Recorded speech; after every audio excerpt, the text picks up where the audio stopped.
Hi, I'm David and welcome to day 8 of our Advent readings through John Piper's little book, Good News of Great Joy. Where is he who has been born King of the Jews? For we saw his star when it rose and have come to worship him. Over and over, the Bible baffles our curiosity about just how certain things happened. How did this star get the Magi from the east to Jerusalem? It does not say it led them or went before them on the way to Jerusalem. It says only that they saw the star in the east, Matthew 2:2, and came to Jerusalem. How did the star go before them in the little 5-mile walk from Jerusalem to Bethlehem, as Matthew 2:9 says it did? And how did the star rest over the place where the child was? The answer is we do not know. There are numerous efforts to explain it in terms of conjunctions of planets or comets or supernovas or miraculous lights. We just don't know. And I want to exhort you not to become preoccupied, not to become fixated on theories that are only tentative, in the end have very little spiritual significance. I risk generalizing to warn you. People who are exercised and preoccupied with such things as how the star worked, and how the Red Sea split, and how the manna fell, and how Jonah survived in the fish, and how the moon turns to blood, are generally people who have what I call a mentality for the marginal.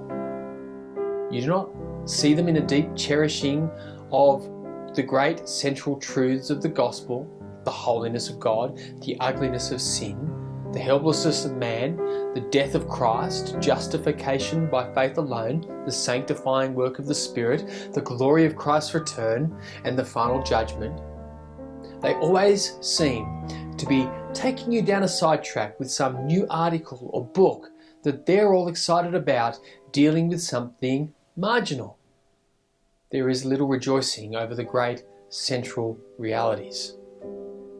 But what is plain concerning this matter of the star is that what it is doing is something that it cannot do on its own.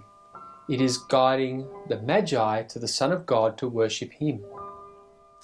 There is only one person in biblical thinking that can be behind that intentionality in the stars: God himself. So the lesson is plain. God is guiding foreigners to Christ to worship him. And he is doing it by exerting globally, probably even universally, influence and power to get it done. Luke shows God influencing the entire Roman Empire so that the census comes at the exact time to get an insignificant virgin to Bethlehem to fulfill prophecy with her delivery. Matthew shows God influencing the stars in the sky to get a little handful of foreigners to Bethlehem so that they can worship the Son. That is God's design. He did it then. He is still doing it now. His aim is that all nations worship his Son. This is God's will for everybody, in your office at work, and in your classroom, and in your neighbourhood, and in your home. As John 4:23 says, the Father is seeking such people to worship him. At the beginning of Matthew, we still have a come see pattern. But at the end, the pattern is go tell. The Magi come and see, we go and tell. But what is not different is the purpose and power of God in the ingathering of the nations to worship his Son, the magnifying of Christ in the white-hot worship of all nations is the reason the world exists.